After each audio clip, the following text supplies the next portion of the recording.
I'm a grateful recovering addict, Marvin. Thank you. All right. So we've already made it through the first 3 steps, which are very important, as are all the steps. And the foundation, if we work those first 3 steps thoroughly, we have a good foundation and a great start to the program. But I'm jumping right into step 4 because y'all know me. I don't waste time because I don't believe in wasting time when working steps. It's something that now is the time to work the steps. Now we already agreed that it means no other way. And there's no other way to guarantee that I'm going to have a successful program of recovery unless I work this 4th step thoroughly. And with that being said, I'm jumping right into the literature because I believe in literature as much as I believe in me. And I'm starting on page, this is in the step working guide, Searching and Fearless. At least I had it a moment ago. Y'all just bear with me. And if you don't want to bear with me, just bear with me. All right, Searching and Fearless, page 32. I'm going to jump around a little bit like I always do, but I promise you we're going somewhere. Y'all just got too much going on up here for me. All right, but I still love you. Searching and Fearless. This is the phrase that has most puzzled many of us.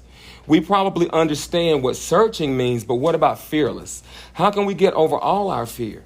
That might take years, we think, but we need to work on this inventory right away.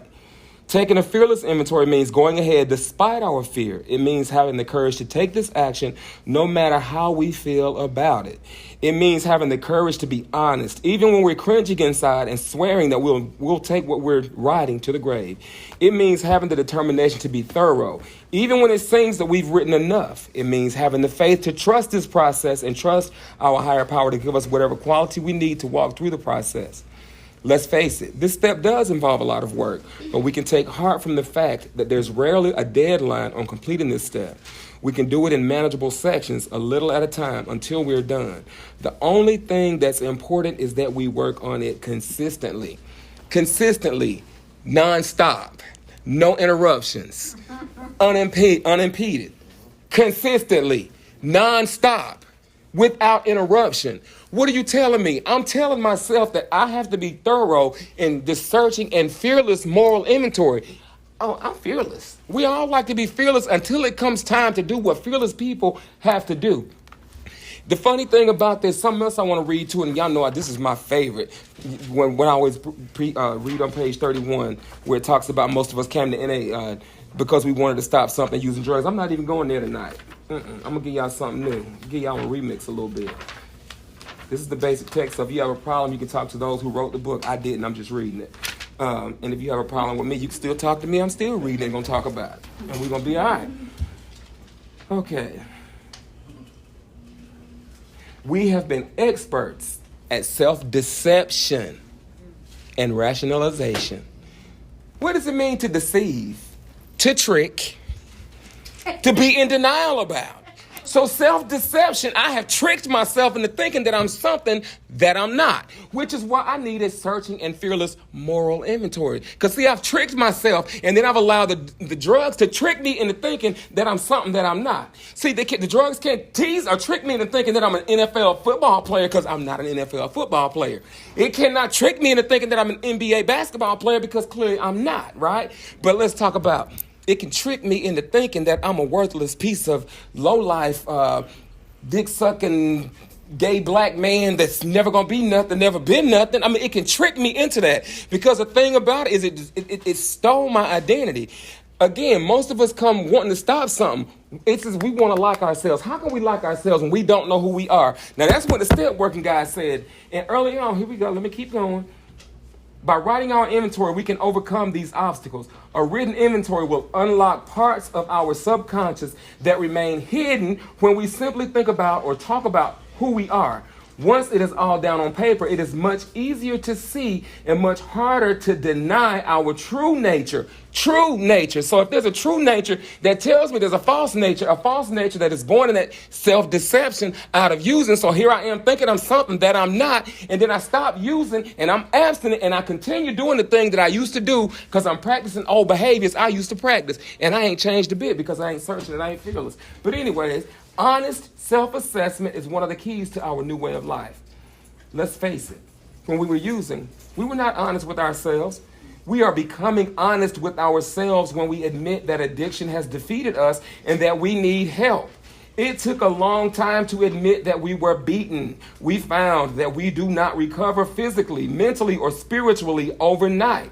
Step 4 will help us toward our recovery. Most of us find that we were neither as terrible nor as wonderful as we supposed. We are surprised to find that we have good points in our inventory. Anyone who has some time in the program and has worked this step will tell you that the 4th step was a turning point in their life. There was something specific that I was looking for. I saw it earlier when I was reading through here. We must be done with the past, not cling to it. The past for most of us has been a ghost in the closet. We've been afraid to open that closet for fear of what that ghost may do to us. Our wills and our lives are now in the hands of our higher power. In step 4, we begin to get in touch with ourselves. We write about the things that bother us here and now. Let me talk about the things that were bothering me in the here and now when I got here, and why I had to get honest with myself so that I could get honest with y'all, so that I could get the help that I needed. Because y'all told me when I came, what do you want to do about your problem and how can we help? Right? That's what the readings say. So I came in here and I had to figure out, I already knew what I wanted to do about my problem. But the funny thing was, I didn't know what all of my problem was, because I just knew the main problem was I was in active addiction. Now that branched off into so many other problems that I had. And it turns out that my problem wasn't the problem. It was the way I thought about the problem. That was what my real problem was. The real problem was, I think this is it. If I just stop doing this, I'm good. Nope, wrong. As soon as I stopped doing that, then I realized, damn, I got a whole lot more to do. But there's no fear in that, because I'm getting in touch with myself. Because I was doing a whole lot of self-deceptive things, and I'm practicing all these behaviors that were not doing me any good. So when I came here, I was an angry gay black man, and that's all I ever identified as. And crazy thing is, am I right or am I wrong, Melissa? When I came in here, I thought so long in my life that I had painted this narrative of myself. You would never hear me refer to myself as anything other than I'm a gay black man. I kept saying gay and black, gay and black, gay and black. Not because y'all had a problem with me being gay and black, but because I had a problem with me being gay and black. And I was counting myself out before I even gave myself a chance to even get in the recovery race. And I don't say recovery race because it's not like we're racing to get through our steps in the program of recovery. Let me say it that way. I was disqualifying and discrediting my own self. But until I sat and really sat with myself, worked that first step where I admitted that I was powerless over my addiction and my life had become unmanageable, I worked that step and I worked to the best of my ability. Or to the best of my willingness. The second step, well, we came to believe that a power greater than ourselves could restore us to sanity. So see, I'm starting to look now that I don't have to stay in this insanity of thinking I'm just this gay black man that's going to be angry for the rest of my life, because something is happening. The hope that I saw in that step, because I'm dealing with other people who came in and talk about how mad they were and how they were throwing chairs and everything else. And I'm like, damn, I'm in the right place now. I thought I was going to be in a chair throwing contest with some people until I realized that they work steps. And I'm like, shit, we ain't going to get to throw no chairs. Now, we can throw chairs if we want to, but that means that we're not practicing a program of recovery. We're still in those self-deceptive patterns of behavior. I don't want to throw a chair, and if I want to throw a chair, it's because I think it's ugly and I'm throwing it in the trash can. That's just where I am nowadays. And I talk about throwing my hands, but I don't have to do that anymore. I just look at you, pray for you, and keep it pushing, because I ain't about to lose my peace.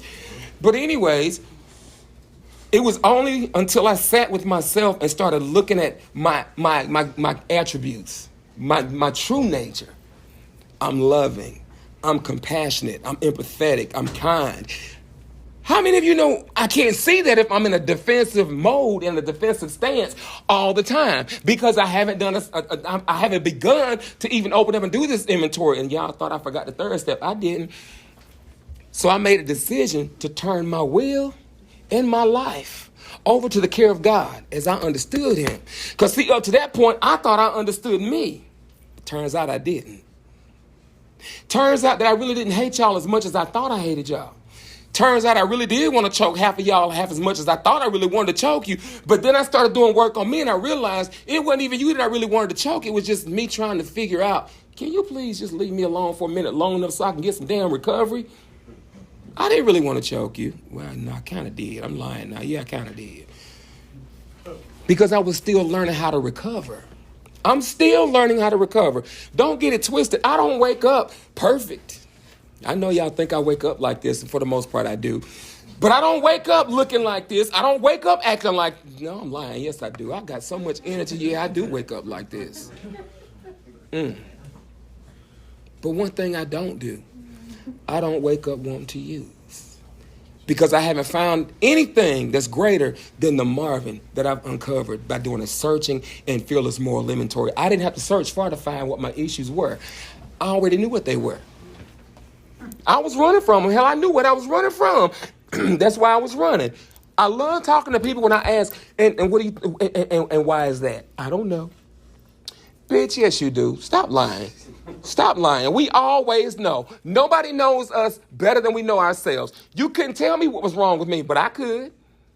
You're running from something. Well, I don't know what it is. Yes, you do. You've been living with yourself all your life. You know. We don't forget. This is a simple program for complicated people. No, it's not. This is a simple program for complicated thinking people. Try to outthink ourselves. We try to outsmart ourselves. That's that self-deceptive pattern of behavior that followed me from addiction and is now infesting my recovery.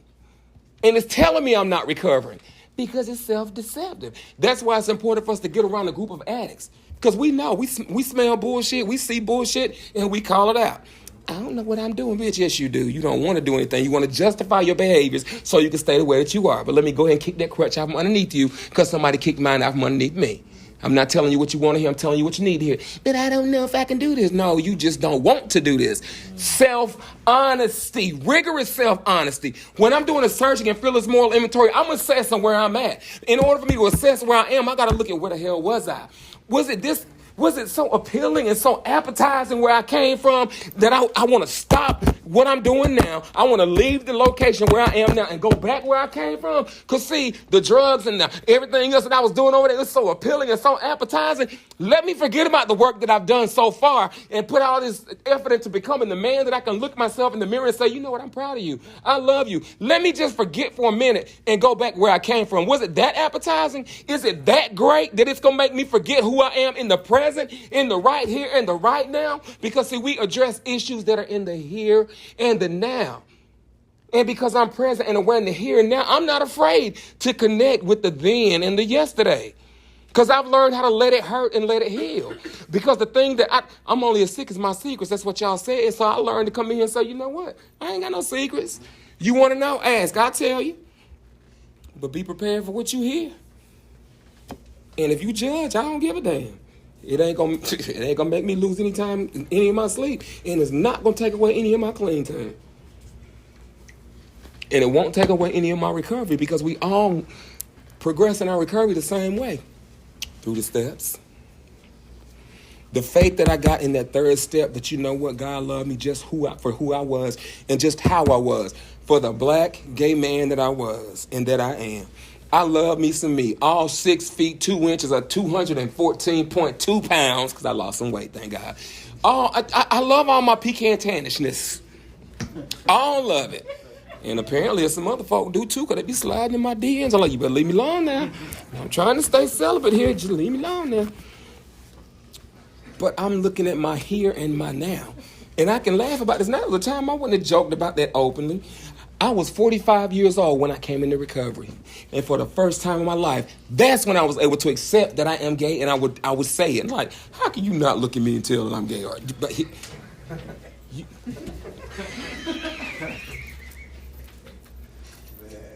I had a problem with that.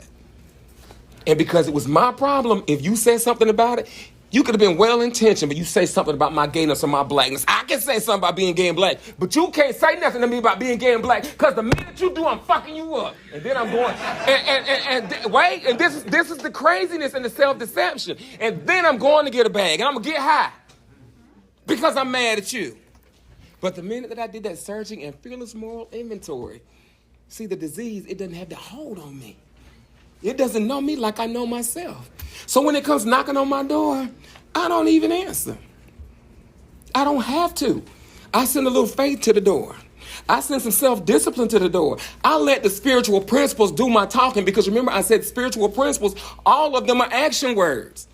That's why I come in here And I'm as serious as I don't take myself so seriously, but I take my program very seriously because that's the only thing that I got that has brought me to this point, that has given me an understanding of self, that has allowed me to validate who I am for myself. You don't have to like me. I'm okay with that because I love me. Your life cannot compare to my love because I've been able to sit here and say, you know what? I don't care if I was molested by my uncle. I don't care if my mom told me that if I'm getting moved 2 states away from her, don't tell anybody I'm her son. I don't care that my aunt wanted me to come to her church and they had this whole deliverance service where they're going to pray and wait again, got a garbage bag in front of me, not a trash can, garbage bag. Throw up in this garbage bag after you rubbing me down in oil and this gay demon's going to come out. The joke was on them because didn't nothing happen. But anyways, I'm just saying, these are all issues that happened to me and that they were crippling to me. And I never talked about them. And I would suppress these things. It'd be so deep down inside. And I just didn't know what to do with it. But the more that I started writing and these things started coming back, I reconnected with my inner child. And I promised him, nobody will ever hurt you again. I got you. You got big Marvin, you got little Marvin. Both of them still got big teeth and both of them talk. But anyways, I'm holding him by his hand, and my promise to him, through alignment and synchronization, nobody will ever hurt you again. And why is that? Because we practice self-acceptance. We love us. Fuck you. We love us. We don't need anything other than the love of each other. But because we reflect that, y'all like, he talking about himself? Yeah, I sure am.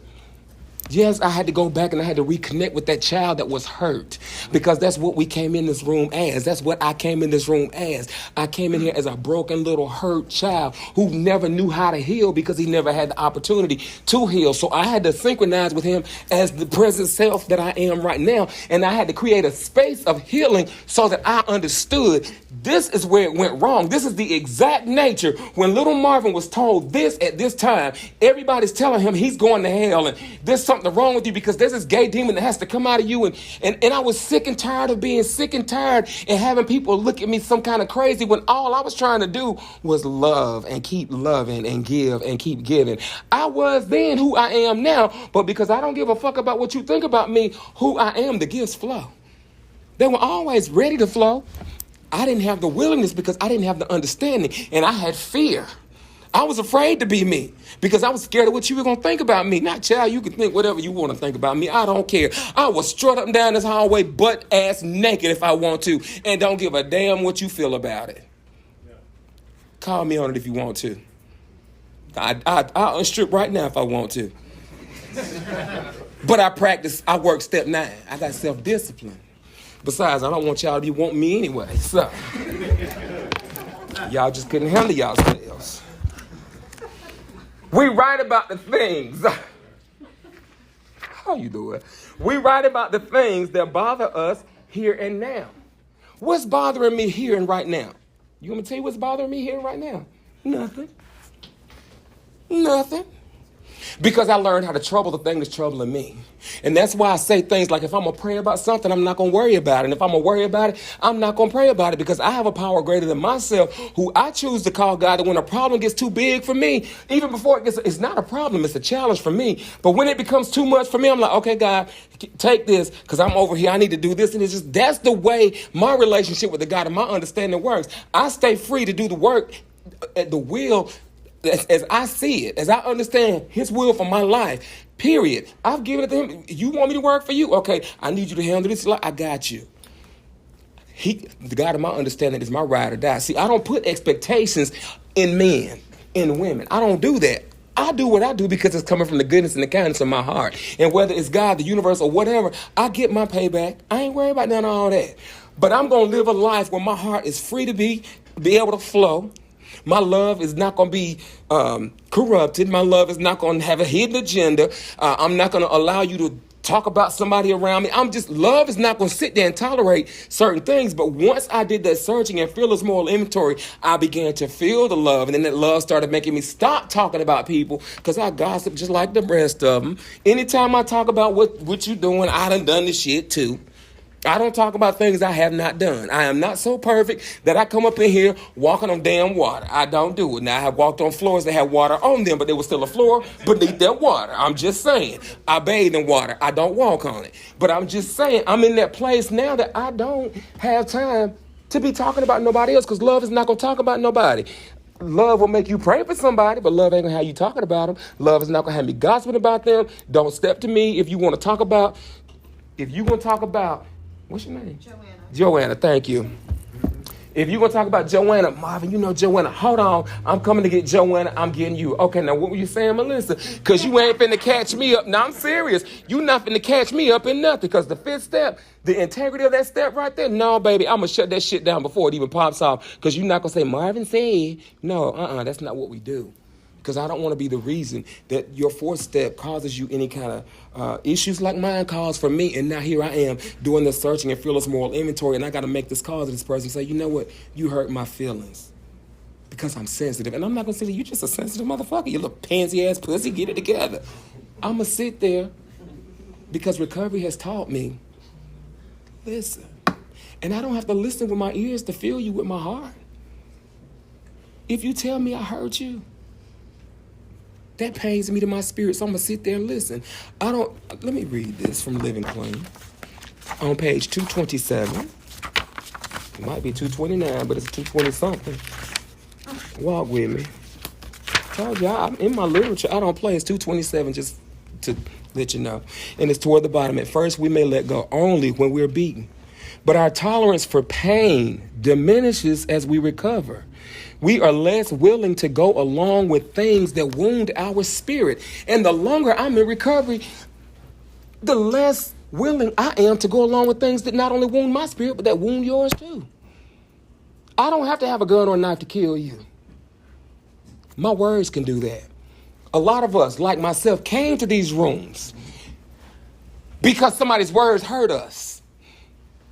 Somebody's words had a profound negative effect on us, to the point that it killed this dream, and I picked up this one along with the drugs. So here I am. I don't know who I am, but I know who you said that I was. So let me take this negative thing that you said that I was, and let me take these deceptive drugs that I'm taking, and let me believe this lie that this is what I am, when really, as I began to do the work, I'm uncovering my love, my passion, and everything else. Turns out I thought I would love black as a favorite color. I like blue. I thought I liked singing. Turns out I like playing the damn ukulele. I'm not saying me, because I can't play a fucking ukulele. I can barely pronounce the goddamn word. But anyways, sounded like I said it okay, though. I said it fine, but I can't spell it. U-K-E. No, I'm just kidding. But I'm learning to appreciate who I am. And the more time that I spend in the steps, that searching and fearless moral inventory, and actually calling my sponsor and talking about this is when I get to understand that I'm not as bad as I thought I was. Because, and I'll say this and I'm going to shut it down. There's 4 parts for me. I worked my 4th step in 4 parts. I looked at my fears. I looked at my resentments. I looked at my relationships, and I looked at the sexual traumas or the sexual activity, how those things all related to each other, because they're all tied to each other.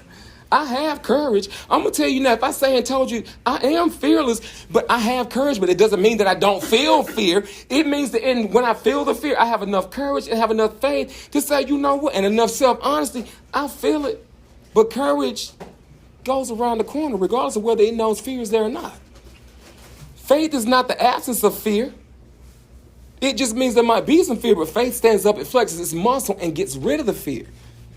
So I'm not sitting here thinking of things in an unhealthy or irrational manner. I'm just like, you know what? I'm not the greatest philosopher in the world, but I'm the greatest thinker for myself in the world in terms of this literature. Let me make sure I understand, or you understand that I'm saying, because my best thinking is what brought me here. But as I began to think in line with the steps and the literature, it's my thinking in line with the literature that keeps me here in my recovery. I don't know what you're laughing at, Chris. What's so funny, but whatever. How you doing? I love you. I love being in touch with me, because I can't reach you if I can't even reach myself. I can't relate to you and empathize with you if I've never gone through anything that has caused me to have to tap into my own empathy or my own compassion. I can't exhibit love towards you if I've never experienced hate towards me. The reason I don't want to hurt other people is because I've hurt enough myself for a couple of lifetimes, and I keep going.